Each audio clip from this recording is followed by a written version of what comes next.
Hey, Gabriel, Hey, Gabriel Jose. where are we today? I'm in freezing San Francisco. The temperature is 50. 50. 50. Okay, well, I mean, I would say that it's 45 here, so it's not that different. It's almost like we are at the same wavelength, the same temperature length. I really feel like we should stop boring our listeners with weather talk, but I'm so curious because it's been raining for like 5 days straight here. Has it been raining for you? Not at all. It's been like super dry these last days. But the one thing that I was thinking exactly when you were mentioning that is like we still call this podcast, we go to dive bars and talk about cinema. It should be more like we talk about weather and then about cinema. But we don't go to dive bars. I don't even remember what was the last time. Well, you ruined that for us. You literally ruined that for us. Sorry for getting COVID, okay? Sorry for getting COVID. Oh, yeah, it was COVID, and then you moved. So it's both COVID's fault and your fault. Well, first I moved, and then the last time that we had a chance about like going to a dive bar, I got COVID. Oh, that's right. Yeah. Our poor New Year's Eve trip to Palm Springs. Yeah, that was an interesting way. But yeah, we can live like our personal life, on the side. What did we watch this time? We watched a movie called... A movie. Good. That's a good beginning. The director, and I know the year it came out. I mean, this movie came out last year. American Fiction. Yeah, and this directed was by someone. Cord Jefferson. Directed by someone. Okay. The audience, the two people that they listen to us, they can realize that is like we are pretty thorough in our investigation work and preparation. So, here it goes. And this was my pick. The reason why I picked it is because other years we don't watch many of the Oscar nominees, but this year we watched like a lot of them. I had the feeling. Not on purpose. We just happened. Not on purpose. Yeah, we just happened to watch them, and I think that it was a decent year for cinema. It was better than No Man's Land year. I mean, Tar came out in 2021, so it wasn't that good of a year. Or 2022. 2022, it was last year. Yeah, but the problem is like Everything Everywhere All at Once, like that masterpiece that we remembered for decades, it also was released the same year. Good lord. But we were discussing, I think that when we were in Palm Springs, I asked you had watched American Fiction, and you said that you did. And I was curious. I saw the trailer like multiple times. And the last time that we saw the trailer, me and my boyfriend, he said, I want to watch it. And I was curious. I felt like, it's going to be like, okay, comedy, nothing wrong, nothing right. But it's like watching the trailer is the feeling that I had. And as he suggested it, after I watched it, I was pretty curious to discuss with you about it because it's a nominee. I'm not going to say what I think about it, but I really, after watching it, was like, I see why this would be nominated for what is nominated for. Okay. I feel like you're giving away some of your opinions a little early. Okay, sorry. I just saying that is I see why. But I think that I don't even think you asked if I liked it. We didn't discuss whether or not it was a good film even. I asked you, and I remember like you telling me that it was fine, But then after watching, it's like I wanted to dig a bit deeper into it. So since this was your pick, I get to summarize the plot, which is totally fine. But I saw this movie like 2 months ago. Sorry, man. This was a bit of a curveball because usually we try to rewatch stuff before we record about it, but this is in the very awkward spot of it has been 2 months ago. If I rewatch it again, it's going to be a bit boring. But in fairness, I remember exactly how I felt about the film. It's nice. Just some of the plot that okay. I'm going to lose some of the thread. Yeah. So we meet at the very beginning of this film our protagonist. His name is Thelonious Monk Ellison. He goes by Monk, but I love that his name is Thelonious. Yeah. And he is, by all appearances, an extremely intelligent African-American, like upper-class writer. And when I say writer, he's published many books that are almost universally critically acclaimed and sell like shit because people don't read like highbrow books. I think they tried to make it a little racial, which they did. but he wrote a new book. Oh yes, so he wrote a new manuscript, and he was shopping around with his agent, and everyone just said he's not black enough, and he's like, but it is black. I'm black, and I wrote it. It's black. So on top of this, the university that he teaches at, which I think it was in California. No, it was in Boston. No. It's California. Yeah, sorry. Yeah, it's West Coast. Yeah. So his university felt like he was being too harsh or too brash with his students because he was teaching literature from the American South, and he not insisted, just as a matter of teaching the course, there's racist themes, there's racist words, but a delicate little white snowflake in his class was offended and complained. So they put him on temporary leave. They said, take some time off, go to Boston, attend this seminar, go spend time with your family. And so he goes to Boston, where we meet his family, and you can tell there's weird family relationships. His mom, go ahead. No, I was going to say that, I don't know if you want to mention at this point or later, like the conference that he goes to, that he actually sees Issa Rae presenting about her book. That is also a accomplishing writer that's, she's like a shooting star, like a really hot, like, of the moment, about like someone that works in publishing, and she's publishing her first book. But the book is very stereotypical black, let's say, like more like gangster. Offensively stereotypical. Yeah, but people go crazy about it. White people go crazy. Yeah, white people. No, because there were also some black people in the room that they were also like just clapping about it, and they were saying that it's like, this is so raw, this is so authentic, when actually comes a bit like a joke about like how cliche it feels from the stuff that you will watch in movies. It's almost like just making a book about The Wire. Yeah, yes, but like worse. Yeah, sorry, I'm just gone. Absolutely. So he reconnects with his sister, who is a doctor. He reconnects with his mother, who is kind of a bitch to him. I don't know if he just wasn't the favorite child, but she's also showing signs of Alzheimer's. I believe his dad was dead, right? His father is dead. He actually committed suicide.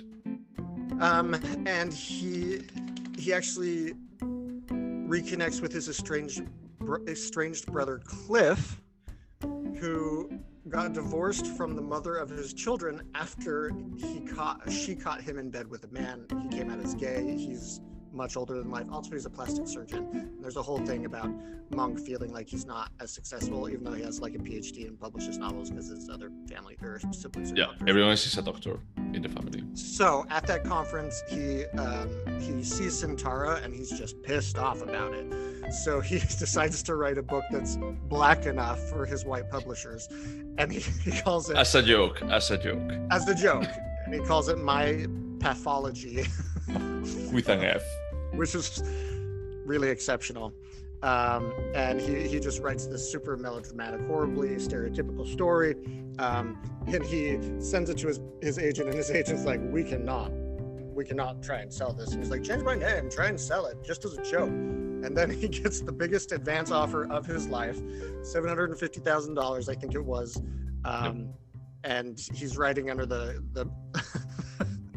the pen name Stag R. Lee.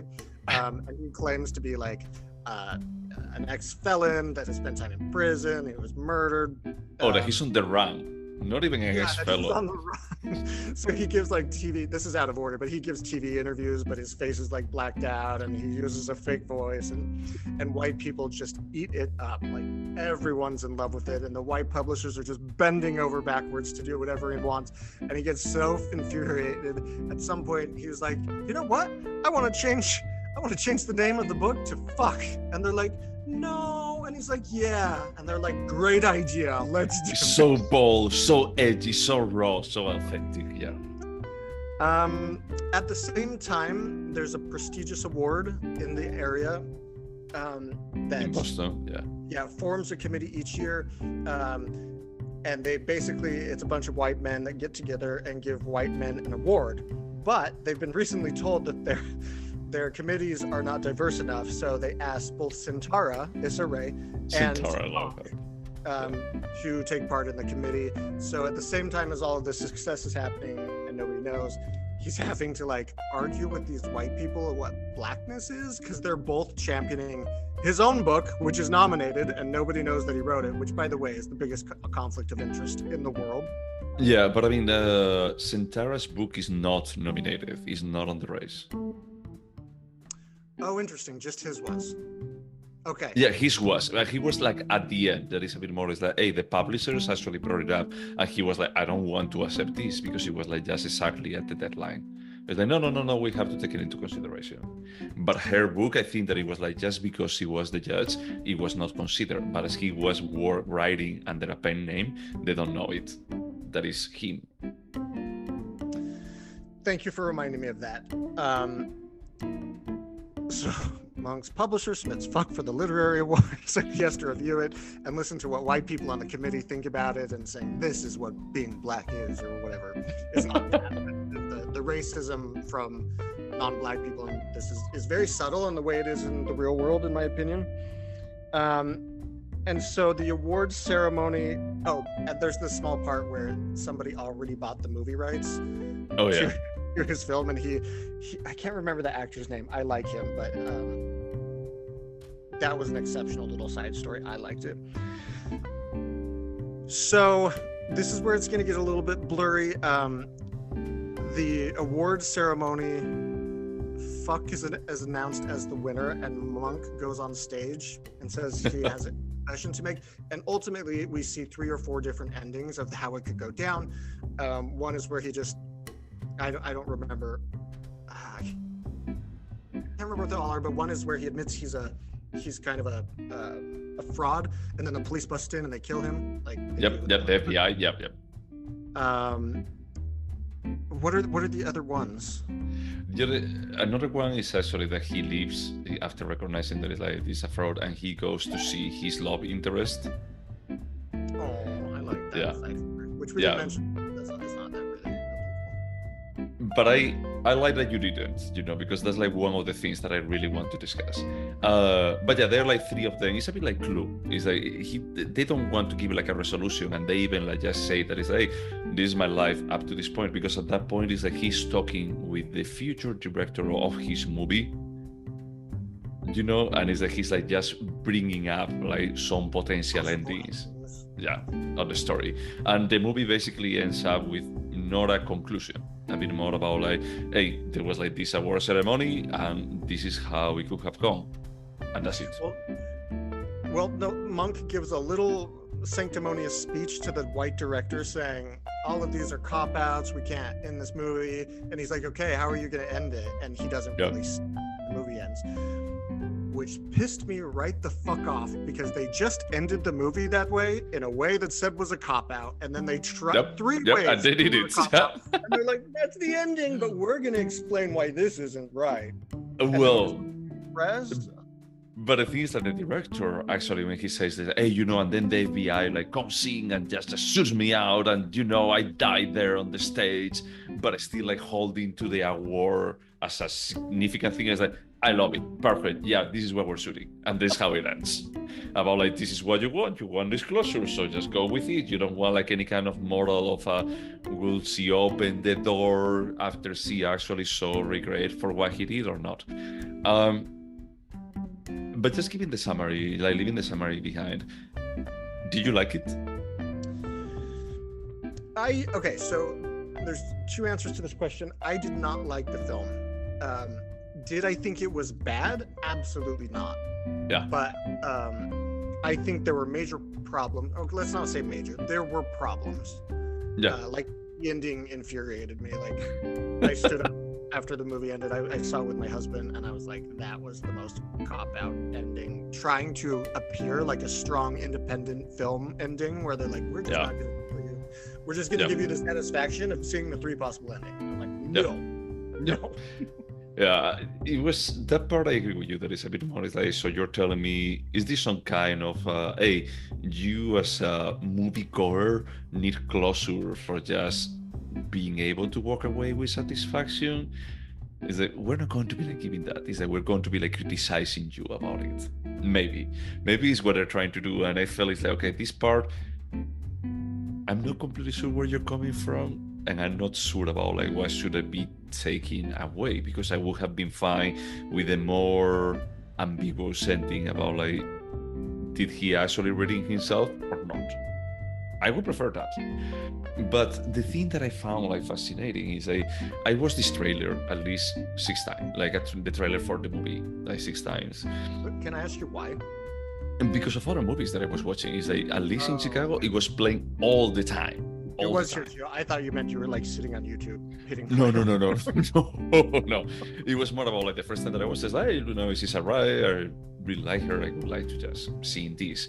But the idea that this trailer gave me is like, hey, this movie is like a comedy that is a social commentary about like how white people want to consume black media in a stereotypical way. It's like that's what they pursue. They don't pursue like a reality of this. But the trailer was absolutely about that. No, we can even like watch it. It takes 2 minutes, but in any case, it's completely about that part. What I actually found is like a movie of what is that? 2 hours. It's 2 hours, and maybe 30 minutes or 40 is about that. But the remaining is a family drama or family dramedy, and they don't touch anything about it in the trailers. Nothing at all. And it's a subversion of expectations about like, hey, I think that they even mentioned it like during the movie in the first act, is that, hey, if we are black, what kind of stories are we supposed to be telling? It's like, what makes a story black? It's only like about that they're black people, and that's it. Is that you have to remove this preconception that is going to be like about a gang or about like tragedies or about drugs. It's more about like, hey, we are like black people that we are having like a family situation, because the mother, I think that you only mentioned it, but it's like she's suffering from Alzheimer, and he gets along with his sister, but his sister, spoiler alert, as I think that we spoiled the whole thing already to the end, but it's like his sister dies like in the first 30 minutes. What? And it's like, weird. Do you think that actress, I can't remember her name, I love her, do you think she had to drop out of shooting, or that was always planned? I think that it was planned, because this thing that because of that he actually ends up staying in Boston.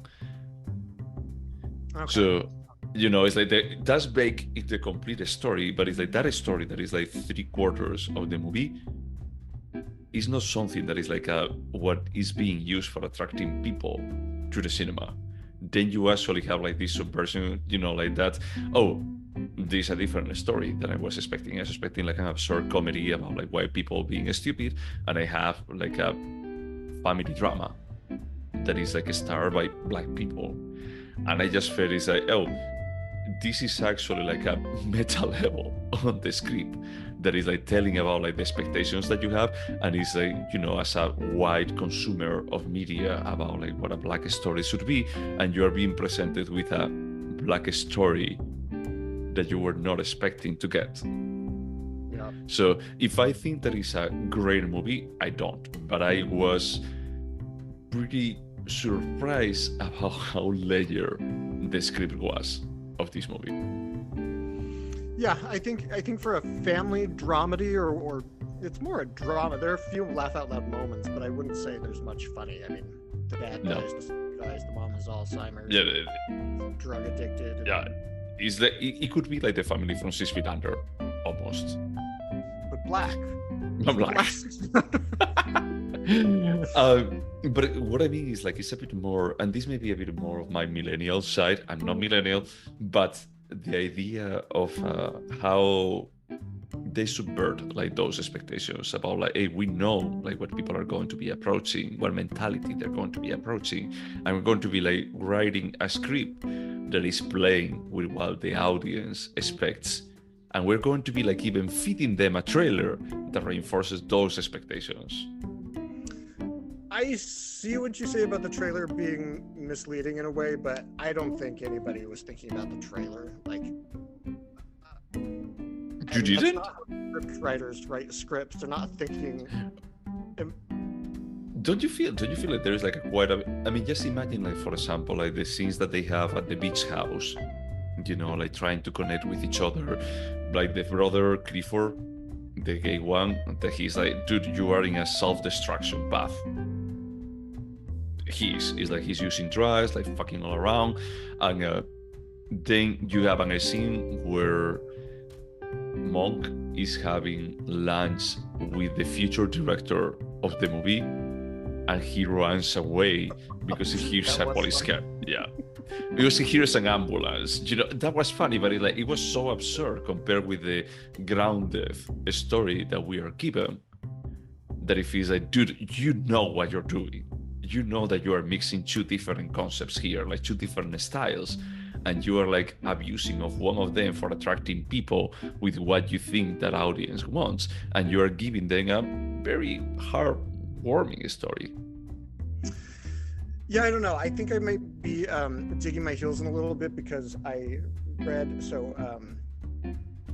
Roger Ebert wrote a guide about how to write film criticism, and one of the first rules is it's like complete blasphemy to discuss a movie in the context of a trailer, because the trailer is made months and months and months and months after the film, probably by a different company that's a marketing company that's trying to sell a film. So I'm just saying, I don't know that the trailer was part of like the director who also co-wrote the script. I don't think he was thinking, and then we're going to release a misleading trailer. No. I mean, I don't think that he was just thinking about the trailer experience, but the point that I was trying to make is that when you look at a scene by a scene, there are like two types of stories here. One of them is like pretty grounded in reality, a heartwarming family dramedy, and the other one is absurd comedy. Yeah, completely. And you could take away the Stagger Lee storyline and still have like a substantial family drama.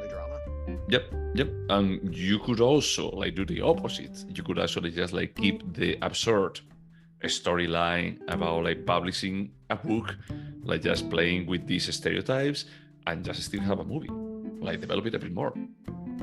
Now, even though I did not like the film, you didn't? It's just not my type of film. I know this probably perpetuates racism, but I'm so deeply uncomfortable in movies about racism. It just like to see those white people act so ignorantly towards Monk. I was like, this is painful to me. It's offensive. I almost walked out. Because you feel that they're talking about you. Yeah. No, because I'm that snowflake in his class where it's like, I don't want to see black people experience racism. This is offensive to me. to me that I'm not black. Okay. Yeah, that's fair.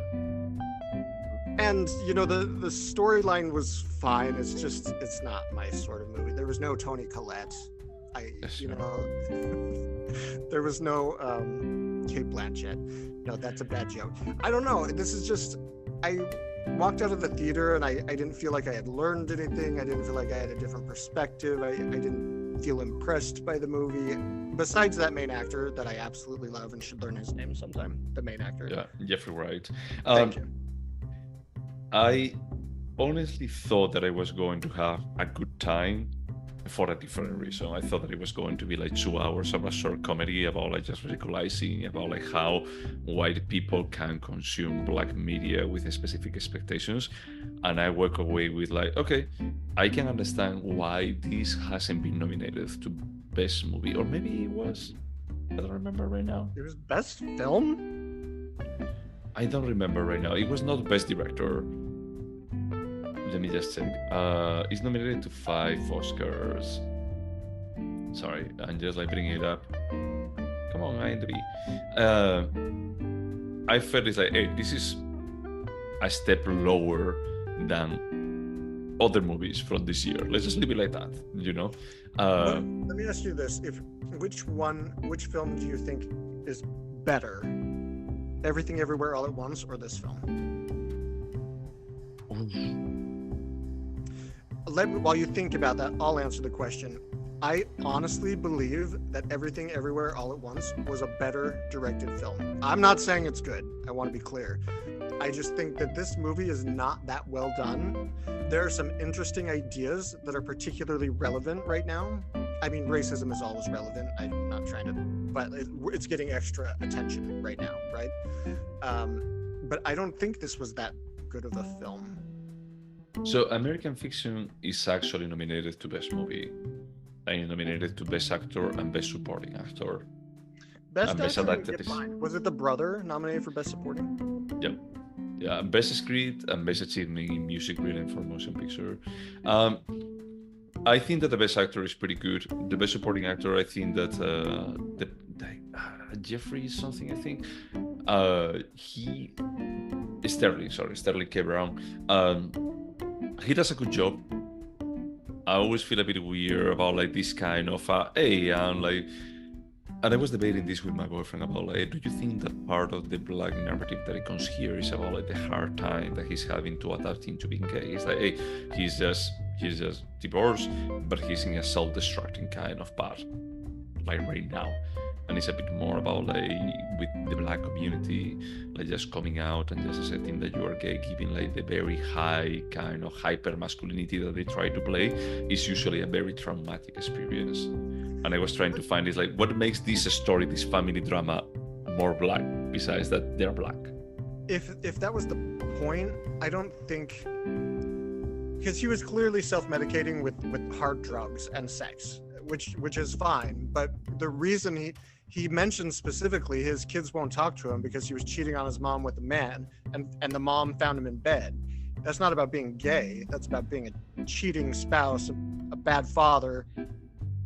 Yeah, no, that may be fair. I may be reading like too much because that's the part that I was like also discussing with my boyfriend about like, hey, am I trying to do what he's joking about, like, hey, when people exactly, I'm trying to make like this. I mean, it's held a mirror up to us, regardless of whether we like it or not. My perspective is that, hey, I don't think that this is a perfect film by any stretch of the imagination, but I think that it succeeds on the idea of subverting expectations and presenting like this other story that at least it opened my mind about like, okay, what is truly like a Black story, you know? Let's ask Spike Lee. Yeah, a Spike Lee joint. But from that perspective, I like the script. I think that is flawed, but I like the script. I like what it tries to do. I like when these scripts like try to do like something bigger than just a movie, you know, and they try to be like a bit more on the time. That translates a bit into, I feel like it's more timely than timeless, but I still think that it's worthy of applauding like stories that they try to play like where the audience is coming from and just like playing a counter game with them. But correct me if I'm wrong, but only the weird fake book he wrote, that storyline is the only thing that's timely.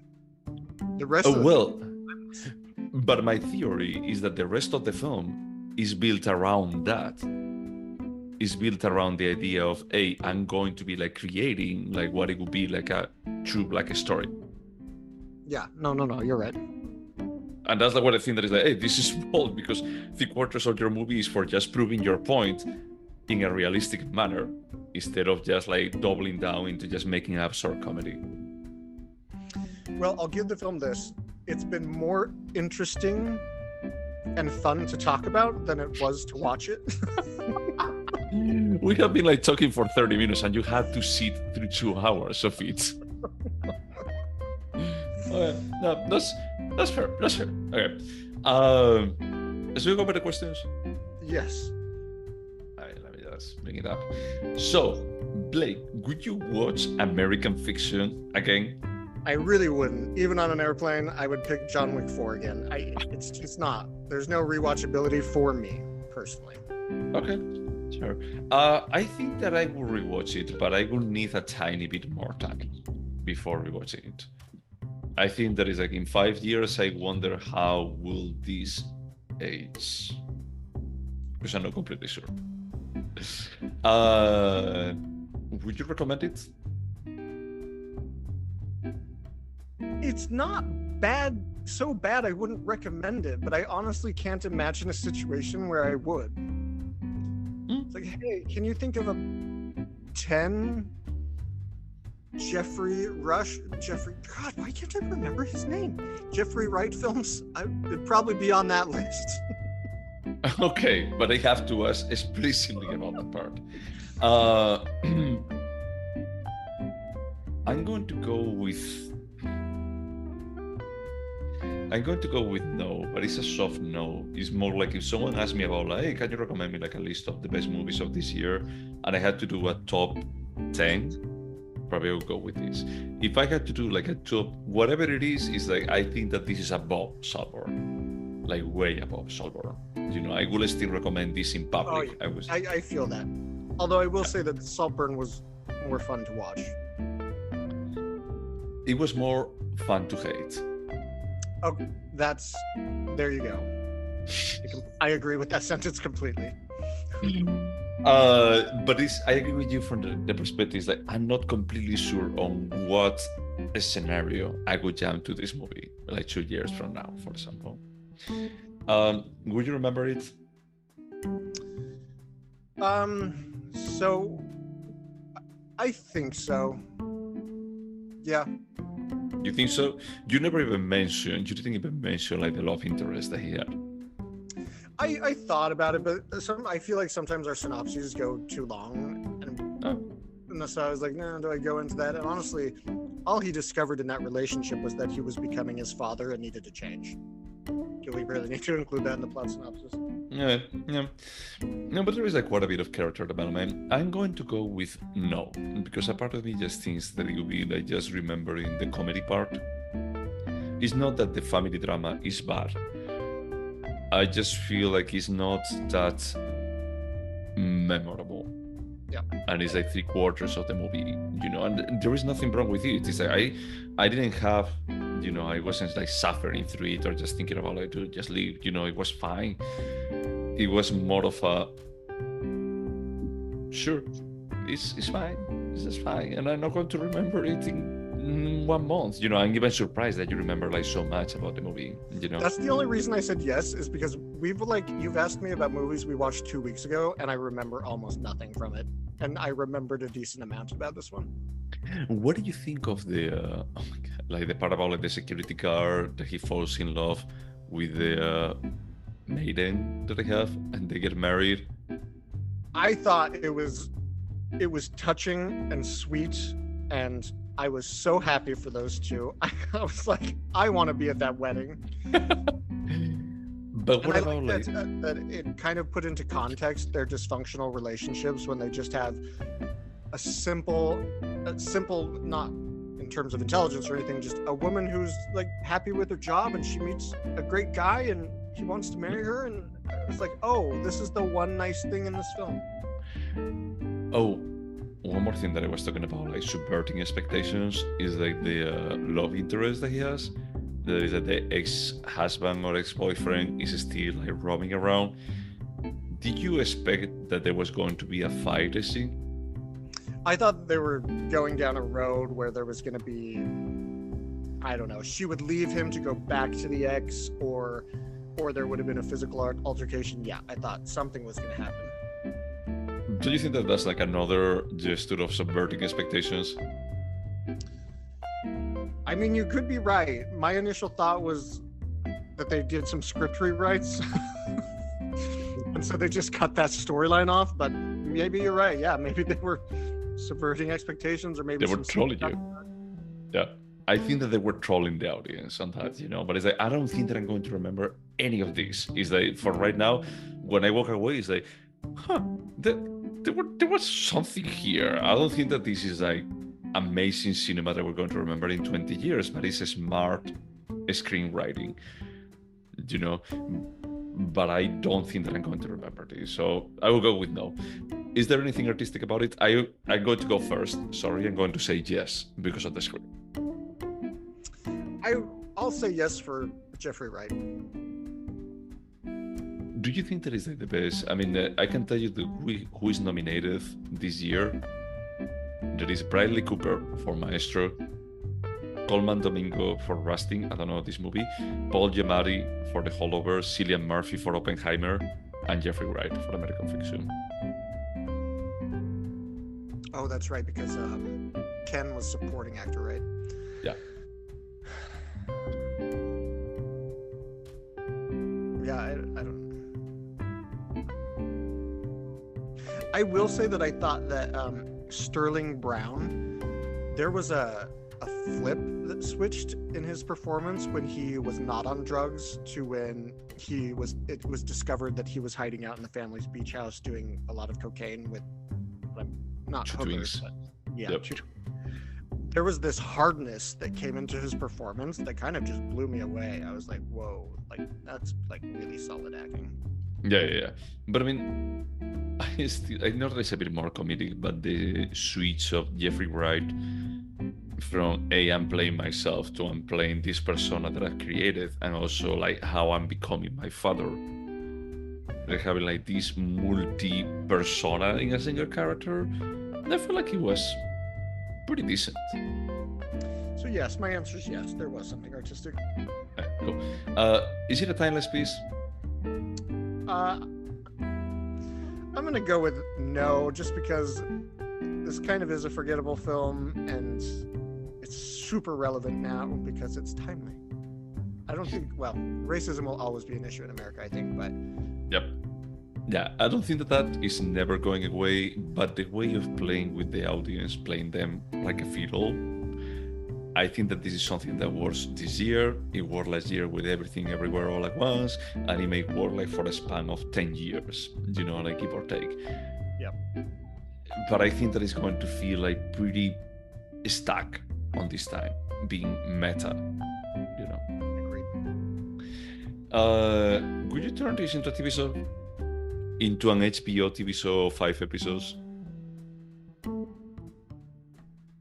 Interestingly, I would be willing to experiment with a TV show version of this. Yeah. Which I almost never answer yes to this question, which is weird that I don't really like this. And I was like, yeah, I'd watch 5 hours of this. Well, but I think that is like because of the format, and as we actually I compared it earlier with 6 Feet Under. I think that the family drama, how they develop it, it has like good material there for actually being like palatable, you know. And I would have appreciated if they had fleshed out, not that they did a bad job of developing the family, but there's a lot of stories you could tell with the dad being gone, the mom kind of being a super bitch, and the sister, she was clearly close with the sister. The brother has to have a ton of stories. Yep. So I could see this expanding. Even like the white neighbor that calls them out for just like being throwing the asses in the beach. There has to be stuff in there. Could this have been a search? Yep. This could have been 15 minutes. I'm going to go with no, because it really depends about like what part like we're talking about. If we're talking about like the absurd comedy, I agree. That part can be like just directly 15 minutes, 20 minutes. But because I think that the family drama is like a proof of this is what a black story is. I don't think that you can sell one part without the other. But there's like, the question is not can you fit the entire story into a short, but it's like, could I have gotten the same amount that I got out of this feature-length film out of a short? Yes. But it really depends. What do you understand by amount? What are we qualifying in amount? I mean, they made it clear the family was kind of dysfunctional, and there's a lot of trauma. We don't know what that trauma is, but clearly all of those kids are fucked up. And then there's the zany story about the offensively stereotypical black novel hero, and people are racist, and it was poking a lot of fun at white people, rightfully so, and you can get across all of that in 15 minutes. In 15 minutes? Dude, we need to make a short. Because you can make all of that come across in 15 minutes. I think that we are onto something, you know? It's like, just get ready, TikTok, we are going to get you by a storm. I'll just download the script and tell ChatGPT, make this 15 minutes, and it'll be just fine. I don't think that you can, well, at least like from what I took away, I don't think that you can convey all of that, like the ironic part and the part that it tries to just solidify the point that they're trying to make in 1 hour. But that's my take. I may be wrong. Do you think do you think that this movie could have been better? Yes, there are a lot of things. The ending would be my primary complaint, 100%. But the script, I think, had issues. I know you respect the script a little bit more than I do, but to me, it just felt like the film didn't know what it wanted to be. And so, yeah, it could have been better. I'm going to go with yes too, but albeit I respect the script, I think that it could have been better. I think that it could have been a bit more, like the ending, for example, as you were saying, like a bit more concise, a bit more on point, you know. And some even of the comedic scenes, there were a couple of them that I was feeling this is not landing 100%. Like when they're like all of the judges that are deliberating which one is going to be like the winner book, and they had like this conversation of Issa Rae with Jeffrey Wright, like the two of them along. I just felt it's like, I see the point that you're trying to make, but do you really need to just like rub it on the audience? Because I think that we already got it, you know. Is that he's a broken, over the 2 hours. Yeah, it's already just like pretty well explained. We don't need to, you know, like fester on it. But yeah, should we score this? Yeah, this was your pick, so I have to score first. I really don't know what to score this. I'm gonna go with a 6.5. Okay, I'm going to go with a 7.5. Just because I really appreciate when I walk out of a movie and I keep thinking about it, and maybe it was not the intent, but I keep finding like layers to that movie. And that is a valid reason to score it the way you did. I didn't think about that movie a second after. Can I ask you went to watch it with your husband, no? Did he like it? I don't know, because I expressed my opinion first. And I feel like sometimes with cinema, he's a little afraid to disagree with it. I'll go ask him his honest opinion and follow up next week. Sure, that sounds good. And what did the New York Times feel? I didn't read the New York Times review. This is not a movie I was ever particularly interested in seeing, but my husband just came home one day and he's like, I got tickets for tonight, so I went. Okay, no, that's completely fair. So, what? Oh, is Secret to Speak? Well, we know what that means. Absolutely nothing. I know, and it actually has also Anatomy of an Scene video, you know. Exactly like that horrible Netflix film we watched. Yep, yeah. I mean, but it's funny. It's like the Anatomy of a Scene that is exactly the one that you're imagining when he's starting to write, and he imagines like the characters like talking with each other and also talking with him. That's well shot. It's there funny. were some interesting like narrative devices, like seeing what he was writing happen in real time, and they tried. Yeah, and honestly, and they pulled it off sometimes. I'm not trying to be too dismissive.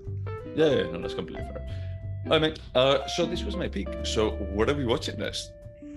I picked the movie Hannah, starring Saoirse Ronan, Cate Blanchett, Eric Bana, that girl from Downton Abbey.